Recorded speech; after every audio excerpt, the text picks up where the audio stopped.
సమర్థ సద్గురు సాయినాథ్ మహారాజ్కి జై. సాయి భక్తులందరికీ నమస్కారం అండి.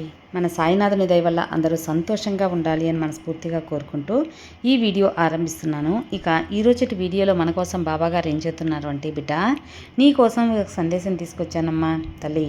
ఎక్కువ సమయం కూడా లేదు, రాబోయే గురువారంలోగా ఈ యొక్క వాక్ అనేది విను. నీ జీవితంలో ఎలాంటి కష్టాలు లేకుండా సుఖ సంతోషాలతో ఉంచేలా నేను చేస్తాను కదా. ఈ రహస్యం అనేది నువ్వు తెలుసుకోవాలి. నీ ఇంట్లో ఎందుకు పుట్టావో ఆ నిజమనే తెలిసే నీ గుండె గుబేలమనేటువంటి ఒక ఆశ్చర్యమైన విషయం నీకు తెలియబడుతుంది. జాగ్రత్తగా వినిబిడ్డ అని బాబాగారు మన కోసం ఒక సందేశం తీసుకొచ్చారండి. ఆ సందేశం ఏంటి, ఏం చెప్పబోతున్నారు అని మన సాయి మాటల్లో వినబోయే ముందు మన ఛానల్ ఎవరైనా ఫస్ట్ టైం చూస్తున్నట్లయితే సబ్స్క్రైబ్ చేసుకోండి. మన వీడియోస్ నచ్చినట్లయితే లైక్ చేసి మరికొంతమంది సాయి భక్తులకు షేర్ చేయండి ఫ్రెండ్స్. సముద్రం అన్నాక అలలు, మనిషి జీవితం అన్నాక సమస్యలు కష్టాలు తప్పవు కదా. కానీ ప్రతి ఒక్క సమస్యకి 24 గంటల్లోనే పరిష్కారం చూపే మనకు తెలిసిన ఒక గురువు గారు ఉన్నారండి, శ్రీనివాసరాజు గారు. నంబర్ 1 వశీకరణ స్పెషలిస్ట్. శ్రీ షిరిడి సాయిబాబా గారి ఆశీస్సులతో జ్యోతిష్యం చెబుతారు. మీకున్న ఎటువంటి ప్రాబ్లమ్స్కైనా సరే ఖచ్చితమైన పరిహారం 100% సొల్యూషన్ అనేది చూపిస్తారు. మీరు ఉన్న చోట నుంచే గురువుగారిని ఫోన్ కాల్ ద్వారా సంప్రదించవచ్చు. మీ సమస్య అయితే తీరిపోతుందండి. 96630644 ఈ నంబర్కి కాల్ చేశారంటే మీకున్న ఎటువంటి ప్రాబ్లమ్స్ అయినా, విద్య, ఉద్యోగం, వ్యాపారం, ప్రేమ, పెళ్లి సమస్యలు, రియల్ ఎస్టేట్ ప్రాబ్లమ్స్, విదేశీ ప్రయాణం ఆలస్యం అవుతుంది, వీసా రావట్లేదు, వీసా ఆలస్యం అవుతుంది, భార్యాభర్తల మధ్య గొడవలు, సంతాన సమస్యలు, రాజకీయ సమస్యలు, వ్యవసాయ సమస్యలు, అంతేకాకుండా వాస్తు దోషాలు కానివ్వండి, జాతకంలో దోషాల వల్ల పెళ్ళిళ్ళు ఆలస్యం అవుతున్నా, ఇలా ఎటువంటి సమస్యలకైనా గురువుగారి పరిష్కారం అయితే చూపిస్తారు. అంతేకాకుండా స్త్రీ పురుష వశీకరణ కూడా చేస్తారండి. మీరు చేయవలసింది 96630644 నంబర్కి కాల్ చేసి గురువుగారి మీద మీ ప్రాబ్లం పెట్టారంటే ఆ ప్రాబ్లం తీరిపోతుందండి. నేను చెప్పించుకొని నా సమస్య తీరి నాకు నమ్మకం కుదిరిన తర్వాతే మీ వరకు అయితే తెలియజేస్తున్నాను. ఒకసారి నమ్మకంతో గురువుగారికి కాల్ చేయండి, మీ ప్రాబ్లమ్స్ అయితే తీర్చుకోండి ఫ్రెండ్స్. ఇక ఈరోజుటి బాబాగారి సందేశం ఏంటి అంటే, బిడ్డ నీ గుండె జల్లుమనేటువంటి ఒక వాక్కు చెబుతాను. అసలు నీ ఇంట్లో నువ్వు ఎందుకు పుట్టావు, ఈ నిజం నువ్వు తెలుసుకోవాలి, తెలుసుకొని తీరాలి. ఈ అవకాశం నువ్వు వదులుకోవమ్మా. ఈ యొక్క రాబోయే ఈ గురువారంలోగా నువ్వు ఖచ్చితంగా ఇది విని తీరాలి. నీకు గురువారం ముగిసేలోప నీ జాతకం గురించి, నీ గురించి నువ్వు అస్సలు తెలుసుకోలేవు. నీ తరం కూడా కాదు, నీ వల్ల కాదు. ఇప్పుడు ఈ శక్తివంతమైనటువంటి ఈ యొక్క రోజున, శుభదినాన, ఈ యొక్క శుభ గురువారం రోజున తక్షణమే నువ్వు తెలుసుకొని తీరాలి తల్లి.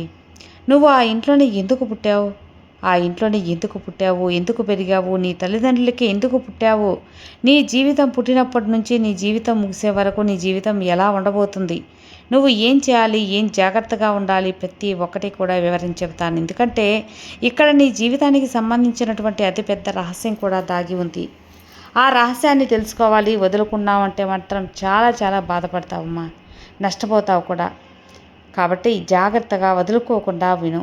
ఈ శుభ గురువారం రోజున నీకు అంతా మంచి జరుగుతుంది. ఎటువంటి పరిస్థితుల్లో కూడా నిర్లక్ష్యం చేయకుండా, పక్కకు నెట్టేయకుండా విను. నీ బాబా అయితే నీ కోసం ఒక మంచి సందేశాన్ని తీసుకొచ్చాను తల్లి. ఆ సందేశం ఏంటో, ఆ సందేశ రూపంలో ఈ సాయినాథుడు నీకు ఏం చెప్పబోతున్నాను అనేది ఖచ్చితంగా వినితీరు. ఇక ఆ విన్నాక ఏం చేయాలి అన్నది నువ్వే నిర్ధారణ చేసుకుంటావు. ఇక నీ బాబా వాక్కు నీ కోసమే అని నువ్వు ఎప్పుడు నమ్ముతూ ఉంటావు కదా. నీ పుట్టుక రహస్యం కూడా చెబుతానమ్మా. ఎవరి చూపునైతే ఈ వీడియో పడుతుందో, ఎక్కడ ఉన్నా ఈ యొక్క చూపు తాకిందో నీ కోసమే తల్లి ఈ సందేశం నిర్ణయింపబడింది. వారి కోసం ఏరి కోరి ఈ బాబా వచ్చాను. ఖచ్చితంగా ఎంతమంది అయితే అంతమంది ఉన్నారో అంతమంది కట్ట అంటే కట్ట కట్టుకొని నీ కోసం మాత్రమే రాసిన రాత, నీ కోసం మాత్రమే తీసుకొచ్చిన జాతకం నువ్వు అర్థం చేసుకోవాలమ్మా. ఇది నీ కంట పడింది అంటే ఖచ్చితంగా నీ కోసమే అని నువ్వు అర్థం చేసుకొని తీరాలి.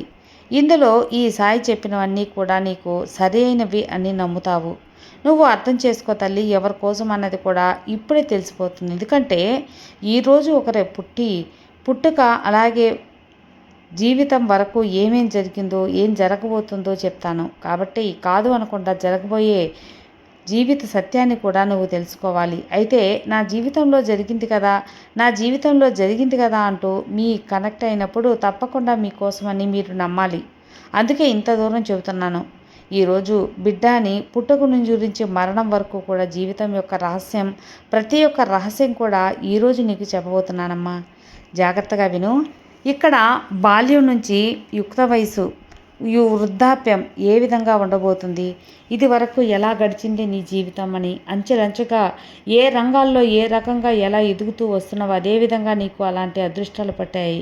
ఎలాంటి కష్టాలు కలిగాయో ప్రతి ఒక్కరికి కూడా చెప్తాను.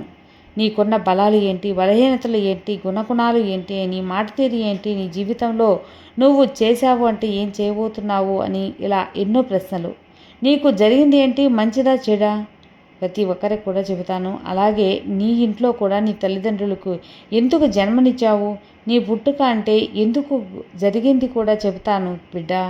జాగ్రత్తగా అయితే నువ్వు వినాలి, విని తప్పక తీరాలి. నిండుగా మెండుగా ఉంటుందమ్మా విన్నాక. ఏ పని తీసుకున్నా, ఏ విషయం తీసుకున్నా 2 క్షణాల్లో ఆలోచించడం నీకు అలవాటైపోయిందమ్మా. 2 క్షణాల్లో ఆలోచించడం అనేది ఒక మంచి వైపు, చెడు వైపు ఆలోచిస్తూ ఉంటారు. మరి పుట్టినప్పటి నుంచి బాల్యంలో ఏ విధంగా ఉన్నావు అంటే వేగంగా కనుక చాలా అందమైన ముఖంతో, అందమైన కళ్ళతో, ఆకర్షణీయమైనటువంటి రోజులు, ఆకట్టుకునేటువంటి అందమైన చిన్నారి రూపం ఉండేది. ఇక మంచి వయసు వచ్చి మంచి తెలివితేటలు కలిగి ఉండేవారిని ఎంత తేలిగ్గా అంటే నువ్వు చూసిన ప్రతి ఒక్కరు కూడా నిన్ను చీకొడతారు. నీ పాలబుగ్గలు గిల్లకుండా ఎవరూ ఉండరు. ఇక ముద్దు చేసి మురిపని చేస్తే వారు ఎత్తుకుపోతారు. ఆడించేవారు అంత ముద్దుగా మాటలు చెప్పి అంత ముద్దుగా ఉండేవారిని కాదు, ఎంతో మూర్ఖుడిగా తెలివితో ఉండేవారిని. నీ తెలివితేటలు ఎలా ఉండాలి అంటే అందరినీ అలా మంత్రముగ్ధుల్ని చేసి కట్టిపడేయాలి. అలా ఉండేవి ఒక చిన్న జ్ఞాపకం, అదే చిన్న జ్ఞానం తల్లి. బిడ్డ ఇక ఏం చేయాలి? అలాగే నీ యొక్క పెద్దరికాన్ని అడుగు, నీ ఇంట్లో ఉన్న పెద్దవాళ్ళని అడిగి తెలుసుకో ఏ విధంగా చెయ్యాలి అన్నది.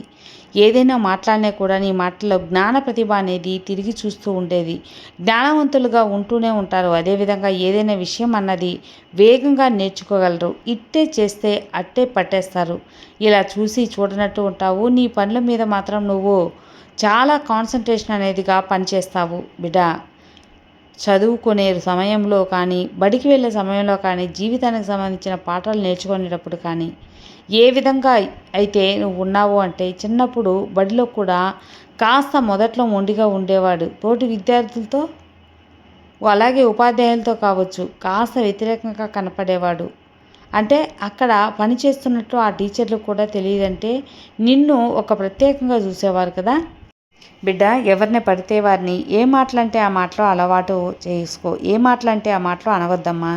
చదువుకునే సమయంలో స్నేహితులు చాలా తక్కువగా ఉండేవారు. ఒకవేళ ఉంటే అది కూడా మంచి వాళ్ళే. అంటే ఏది హుందాగా మాట్లాడటం, అనవసరంగా మాట్లాడకుండా, చెడు వ్యసనాలు చేయకుండా, చెడు అలవాట్లకు పోడకుండా ఉండేవాళ్ళు మంచివాళ్ళు. ఎప్పుడు కూడా తల్లి నువ్వు వాళ్ళతో స్నేహం చేస్తావు. స్నేహితులు చాలా తక్కువగా ఉంటారు. ఉన్న వాళ్ళతో మంచి వాళ్ళని స్నేహితులుగా చేసుకోవడం నీకు అలవాటు. ఎవరితో పడితే వారితో అస్సలు స్నేహాలు చేయవు. ఈ రాజకీయం చేయటం, వేరే వాళ్ళ మీద చాడీలు చెప్పటం, ఇలాంటివన్నీ కూడా నీకు నచ్చదు కదా. అలాంటి వారిని ఎప్పుడు కూడా దూరం పెట్టుకు, నీ దరిదాపుల్లో కూడా రానివ్వకు. అలాగే నువ్వు కూడా అలాంటి విషయాల్లో అస్సలు తలదూర్చకమ్మా. మరి మధ్య విషయంలో వస్తే సహజంగానే జ్ఞానవంతుడిగా ఎంతో తెలివి ఉంది. ఆ తెలివి వలన ఏంటి అంటే పట్టుదల అనేది చాలా పెరుగుతుంది. పట్టుదల, మనోధైర్యం అనేది చాలా అంటే చాలానే పెరుగుతుంది తల్లి. ఇది చాలా మంచి విషయం. మొండి పట్టుదల అన్నది ఒక కళ బిడ్డ. కొందరు పతనమవుతారు అని చెప్పి అనుకుంటూ ఉంటారు కదా, అవన్నీ ఒట్టి మాటలే. ఇక నేర్చుకున్న తత్వం అనేది శివుల్లాగా ఏది చూసేదాన్ని పట్టేస్తావు. అలా నీ మొండితనం అనేది నేర్చుకుంటూనే నువ్వు వెళ్తూ ఉన్నావు. ఇలా అవగాహన శక్తి ఎక్కువగా, అలాగే ఎవరి మీదైతే ఆధిపత్యం చెలాయిస్తారో అస్సలు ఒప్పుకోకు. అసలు పెద్దగా చదువు అవ్వని వారితో లేదా ఏవి ఎక్కువగా ఉంటుందో కానీ పట్టేస్తావు. వాళ్ళలో చూసింది అట్టా పట్టేస్తావు కాబట్టి ఆచరణలో పెడతావు. పెట్టినప్పుడు అక్కడ ఏ తప్పులు కూడా ఉండవమ్మా. రవ్వంత మనస్పర్ధలు కూడా రావు. అలా ఒక క్రమశిక్షణలో అనేది మనం ఏ విషయమైనా కూడా చేయవలసిన అవసరం అయితే ఎంతైనా ఉంది. జీవితంలో ఉన్న స్థాయికి తీసుకెళ్తూ ఉంటుంది. ఇక ఎవరినైనా సరే ప్రేమించావు అంటే, ఇష్టపడ్డావు అంటే, నీ మనసు హృదయానికి దగ్గర చేర్చుకున్నావు అంటే, మనసు దగ్గర చేర్చుకుంటావు తల్లి. అంతేకాక ఏదో ఒకటి మాట్లాడుతూ సమయాన్ని వృధా చేయాలని మాత్రం అనుకోవు కూడా. చాలా నిజాయితీగా ఉంటావు. నేర్చుకోవడంలో కానీ, లేదంటే జ్ఞానాన్ని ఇతరులకు పంచడంలో కానీ ఎప్పుడూ వెనకాడవు. ఎదుటి వారికి కూడా అవకాశం ఉన్నప్పుడు జ్ఞానాన్ని పంచుకుంటూ ఉంటావు. దానితో ఎప్పుడు ప్రయత్నం చేస్తూనే ఉంటావు. నేర్చుకోవటానికి అలాగే ఎదుటి వారిని పంచటానికి కూడా ఎక్కువ ఇష్టపడతావు. బిడ్డ, ఈ విద్య అనేది చాలా జ్ఞానాన్ని అనేది ఇస్తుంది. ఇవన్నీ దాచుకోవాలి, ఎవరికీ చెప్పకు అన్న స్వార్థం నీ దగ్గర ఉండదు. నీకు తెలిసిన జ్ఞానాన్ని 10 మందికి పంచడానికి ఎప్పుడు ఇష్టపడతావు. అది ఏ విషయమైనా సరే నలుగురికి ఉపయోగపడేలా చెప్పాలన్నదే నీ తపన. ఏది నీ దగ్గర దాచుకోవాలని ఎప్పుడూ అనుకోకు కూడా. నీ దగ్గర ఉన్నది 10 మందికి ఉపయోగపడాలనే నీ తపన, ఆరాటం నీలో ఎప్పుడు కూడా ఉంటూనే ఉంటాయి. ఇవి నీ తెలివితేటలకి, నీ సామర్థ్యాలకి ఎలా ఉంటుందో అంటే, ప్రతిదీ నేను ఇది చేయలేను, చేసి తీరుతాను, చేయగలను అన్నట్లు ఉండాలి. ఇక నీ జీవితం అయితే ఖచ్చితంగా 23, 24 సంవత్సరాల తర్వాత, 26 సంవత్సరాల తర్వాత జీవితం మార్పు వస్తుంది. ఉన్నత స్థాయికి చేరడానికి ఒక్కొక్క మెట్టు అనేది నువ్వు ఎక్కుతావు. కష్టపడి పని చేస్తావు, నమ్మకంతో నిజాయితీగా ఉంటావు. నువ్వు ఏ పని చేసినా ఆ నిజాయితీ అనేది ముఖ్యంగా నీలో ఒక క్రమశిక్షణా పద్ధతి అనేది ఉంటుంది. అందుకే 100కి 100% నువ్వు విజయవంతమయ్యి తీరుతావు తల్లి. నీ బాబా అండ నీకు ఎప్పుడూ ఉంటుంది. ఇక నిశ్చింతగా ఉండు. ఏదైనా సరే మంచితత్వం కలిగి ఉండే వాళ్ళకి మంచిగానే ఉంటుంది జీవితం కూడా. నీ బాబా వాక్కు ఎప్పుడు నువ్వు అసలు పొల్లుపోకుండా వింటే నీ కష్టం అనేది తీరిపోతుంది తల్లి. ఏది ఏమైనా సరే నీ సాయి నీకున్నాను. ఈ జన్మ నీదే. వృధాగా జన్మించావన్నది నీ పుట్టుక వృధా కాదు, అవసరం కాదు, పనికిమాలిన పని కాదు. సమయాన్ని వృధా చేయడం కోసం నువ్వు ఏదో సాధించాలి, ఏదో చెయ్యాలి అని నువ్వు ఈ జన్మలో ఎప్పుడు కూడా అనుకోవద్దు. అలా అనుకోవద్దు తల్లి. అలా జరగాలని ఈ జన్మ కూడా ఎత్తావు. కానీ చాలా ప్రశాంతంగా ఉండు. నలుగురికి మంచి చెప్పడంలో విను. మంచి చెబుతుంటే మంచి అనేది వినడం, ప్రశాంతంగా వినడం అనేది చాలా అవసరమమ్మా. నీ మంచి మనసుకి అంతా మంచే జరుగుతుంది. మంచి వాటి కోసం మంచి జ్ఞానాన్ని పంచడం, మంచి పనుల కోసం మంచి కార్యాలను చేయడం. నువ్వు గనక నీ జన్మను ఉపయోగించుకున్నావు అంటే నీ జన్మం సార్థకత అయిపోయింది. నీ పుట్టుకకు ఒక సార్థకత ఉంది. ఇప్పుడు అర్థమైంది బిడ్డ, నువ్వు నీ ఇంట్లో ఎందుకు పుట్టావో. నేను ఏం చెప్పాలి అనుకున్నానో నీ ఇంట్లో ఒక్క క్షణం కూడా ఉండదు. అవి ఎందుకు అంటే ఇన్నాళ్ళు నువ్వు ఒక ఊగిసలాట్లో ఊగిపోయావు కాబట్టి.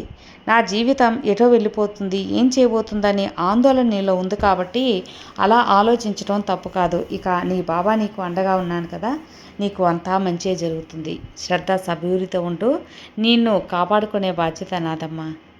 సర్వే జనా సుఖినో భవంతు. జై సాయిరామ్.